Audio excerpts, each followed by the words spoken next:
Hello students, आज जो हम लोग सीखने वाले हैं विद्यार्थी संख्याओं के बारे में। क्योंकि तुम लोग बोले थे कि सर एक संख्याओं के बारे में आप वीडियो बनाएं। तो विद्यार्थी ये जो संख्या है लगभग 10 लिख चुके हैं। तो विद्यार्थी मैं बता दूं, संख्याओं की जो खोज हुई है सबसे पहले भारत में हुई है। जो मूल संख्या ज्ञात है विद्यार्थी 0 से 9 तक, और इन्हीं 0 से 9 तक की संख्याओं का मेला स्वरूप समझिए संख्याओं का भंडार हो चुका है। तो विद्यार्थी ये जो 10 मैं संख्याओं के बारे में बताऊंगा ये काफ़ी मोस्ट इम्पोर्टेंट है, और वो भी इजी कॉन्सेप्ट के साथ बताएंगे विद्यार्थी, क्योंकि आपको एग्जाम में निश्चित हेल्प होगा और ये पूछा ही जाता है ऑब्जेक्टिव लेवल। ठीक है, तो चलिए इस वीडियो को स्टार्ट करते हैं। तो विद्यार्थी हम बता चुके हैं कि संख्याओं की खोज जो हुई है सबसे पहले भारत में हुई है। तो विद्यार्थी संख्याओं का परिवार, ठीक है, तो संख्याओं के परिवार के बारे में हम लोग सीखेंगे। ठीक है, तो पहला जो स्टेप है विद्यार्थी प्राकृतिक संख्या, इसे प्राकृतिक संख्याएं भी बोलते हैं, अर्थात नेचुरल नंबर्स। ठीक है, तो विद्यार्थी बहुत इजी तरीके से इन्हें परिभाषा ज्ञात किए हैं। तो गिनती की संख्या को प्राकृतिक या प्राकृत संख्या कहते हैं, अर्थात 1 से अनंत तक की सभी धनात्मक संख्याओं को प्राकृतिक संख्याएं कहते हैं। तो गिनती की संख्या जो ही स्टार्ट करते विद्यार्थी 1 से ही करते हैं। तो 1 से अनंत तक की गिनती की संख्या जो होती है वो सभी प्राकृतिक संख्या है, अर्थात प्राकृतिक संख्या जो होती है हमेशा धनात्मक होती है। तो देखिए यहाँ पर विद्यार्थी एग्जाम्पल है, ठीक है, 1 2 3 4 अनंत, ठीक है, ये अनंत तक है। तो नोट भी याद रख लेना विद्यार्थी, क्योंकि ऑब्जेक्टिव लेवल में ये भी पूछा जाता है। तो प्राकृतिक हमेशा धनात्मक में होता है। प्राकृत बोलें या प्राकृतिक, बात एक ही है विद्यार्थी। तो ये प्राकृतिक या प्राकृतिक संख्या की सबसे बड़ी संख्या जो होती है अनंत होती है, और प्राकृत संख्या की सबसे छोटी जो संख्या होती है 1 होती है प्राकृत का। ठीक है, चलिए नेक्स्ट, प्राकृत या प्राकृतिक संख्या की संकेत या प्रतीक बोल सकते हैं n द्वारा दर्शाया जाता है।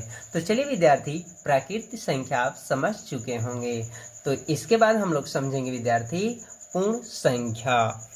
पूर्ण संख्या को होल नंबर्स बोला जाता है। 0 से अनंत तक की प्राकृतिक संख्या पूर्ण संख्या कहलाती है, यानी जिसमें 0 का मेल हो और पूरे प्राकृतिक संख्या हो उसे पूर्ण संख्या कहते हैं। जैसे 0 1 2 3 4 अनंत। ठीक है, पूर्ण संख्या भी विद्यार्थी हमेशा धनात्मक में ही होता है, जैसे प्राकृतिक संख्या हमेशा धनात्मक में होता है। ये क्लियर हो गया। पूर्ण संख्या की सबसे बड़ी संख्या अनंत होती है, क्योंकि ये भी गिनती की ही समूह है और प्राकृत भी गिनती का ही। तो इससे आप ट्रिक लगा सकते विद्यार्थी कि प्राकृत या पूर्ण संख्या की सबसे बड़ी संख्या अनंत है, परंतु पूर्ण संख्या की सबसे छोटी संख्या 0 है विद्यार्थी। और पूर्ण संख्या का संकेत यानी प्रतीक चिन्ह जो है W होता है। ये क्लियर हो गया विद्यार्थी। चलिए नेक्स्ट सीखते हैं। तो नेक्स्ट जो है पूर्णांक संख्या, जिसमें सभी धनात्मक, सभी ऋणात्मक और 0 शामिल हो उसे पूर्णांक संख्या कहते हैं। तो विद्यार्थी जिस संख्या में धनात्मक भी वैल्यू हो, ऋणात्मक की वैल्यू हो और साथ में 0 का भी समूह हो उसे पूर्णांक संख्या कहते हैं। तो जैसे विद्यार्थी -5 -18 -19 0 यानी 0 +5 +10 अनंत। ये क्लियर हो गया विद्यार्थी। चलिए, तो देखिए धनात्मक का मतलब प्लस का चिन्ह आपको शायद दिखेगा, या यदि प्लस नहीं दिखे, यहाँ देखिए प्लस नहीं है परंतु ये प्लस छिपा रहता है। याद रखना विद्यार्थी कि जिस अंक में प्लस यानी जिस अंक में चिन्ह ना हो तो वहाँ प्लस छिपा रहता है। ये क्लियर हो गया विद्यार्थी। चलिए, ये अनंत तक होते हैं। ऋणात्मक संख्या उस संख्या में ऋणात्मक चिन्ह दिखाई देगा जो अनंत तक पूर्णांक होते हैं। ऋणात्मक का भी अनंत तक और धनात्मक का भी पूर्णांक अनंत तक। क्लियर हो गया। शून्य विद्यार्थी अगर बात की जाए तो ये शून्य न तो धनात्मक है और न ही ऋणात्मक है। ठीक है, चलिए इनके नोट्स ज्ञात कर लेते हैं विद्यार्थी। ठीक है, तो नोट्स जो है विद्यार्थी, पूर्णांक संख्या की सबसे बड़ी संख्या जो होती है अनंत होती है। पूर्णांक संख्या का संकेत या प्रतीक जो होता है जेड होता है।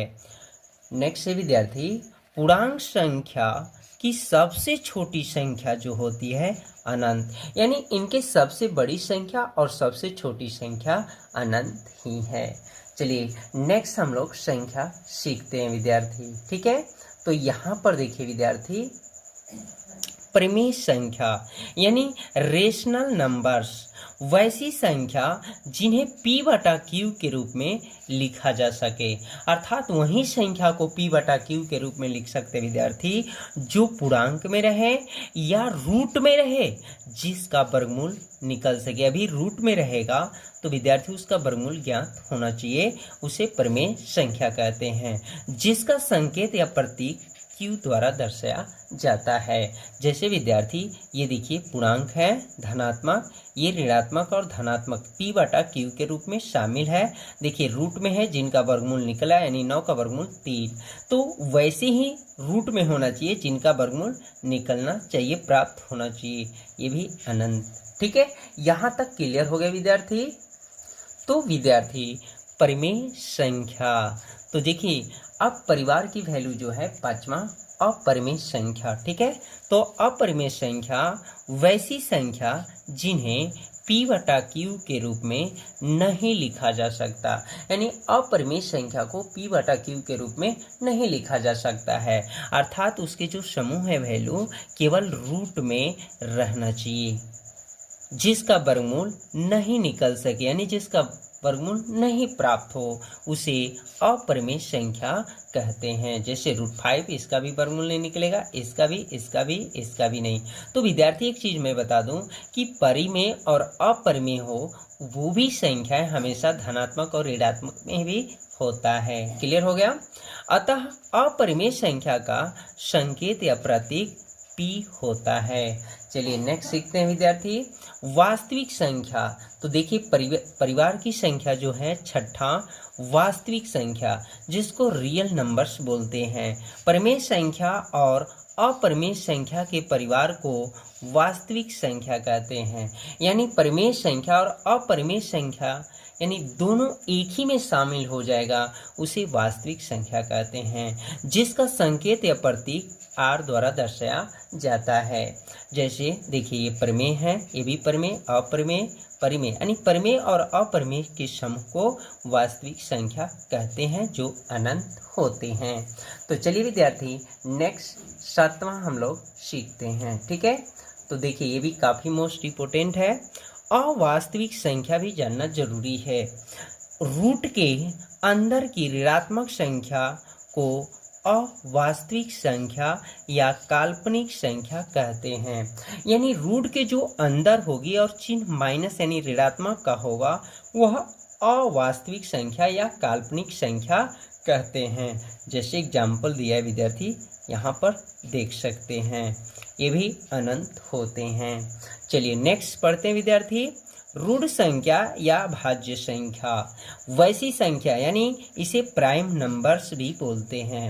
वैसी संख्या जो अपने आप से कटे या केवल एक से कटे, अर्थात और किसी अन्य संख्या से नहीं कटे, उसे ऋण संख्या या भाज्य संख्या कहते हैं या प्राइम नंबर्स कहते हैं। जैसे देखिए अभाज्य संख्या की वैल्यू स्टार्ट वैल्यू 2 है, क्योंकि 2 किसी से कटेगा नहीं, 1 से तो सभी अंक कट जाएंगे, परंतु अपने आप से कटना चाहिए, तो ये अपने आप से ही कट रहा है, अदरवाइज किसी अन्य संख्या से कटना नहीं चाहिए, तभी हमारा अभाज्य संख्या होगा। देखिए किसी अंक से कट रहे हैं क्या, ये जितने भी अंक हैं सभी अपने आप से ही कट रहे हैं, किसी अदर से नहीं कट रहे हैं। ठीक है, तो विद्यार्थी ये भी चीज याद रखना कि अभाज्य संख्या की सबसे छोटी संख्या 2 होती है, जबकि अभाज्य संख्या की सबसे बड़ी संख्या अनंत होता है। चलिए नेक्स्ट हम लोग पढ़ लेते हैं यौगिक संख्या। देखिए, यौगिक संख्या को संयुक्त संख्या या भाज्य संख्या बोलते हैं, जिसको इंग्लिश में कंपोजिट नंबर्स बोलते हैं। वैसी संख्या जिनका गुणनखंड 2 या 2 से अधिक हो। वैसी संख्या जिनका गुणनखंड किसके द्वारा निकाला जाता है? एलसीएम के द्वारा। तो एलसीएम जिनका निकले 2 या 2 से अधिक, वही भाज्य संख्या कहलाते हैं। देखिए, इनका एलसीएम 4 का 2 2 होगा, 6 का 2 3, या यानी यहाँ 2 या 2 से अधिक गुणनखंड हो सके। तो 4 का 2 2 हुआ, 6 का भी 2 2, 8 का 3 गुणनखंड हो गया। तो ये सभी संयुक्त संख्याएं हैं। ठीक है, ये अनंत तक भी होगा। भाज्य संख्या की सबसे बड़ी संख्या अनंत है, जबकि भाज्य संख्या की सबसे छोटी संख्या 4 है। तो ये भी रिवीजन कर लेना है विद्यार्थी। चलिए नेक्स्ट देख लेते हैं। लास्ट जो संख्या है मूल संख्या। ये देखिए, परिवार संख्या 10वां है। मूल संख्या जिसको ओरिजिनल नंबर्स बोला जाता है, यानी मूल संख्या उसे कहते हैं 0 से 9 तक की संख्या को मूल संख्या कहते हैं। इसी 10 संख्या से संख्याओं का मेला होकर बना है संख्या हम लोग का। जैसे यहाँ संख्या अनंत तक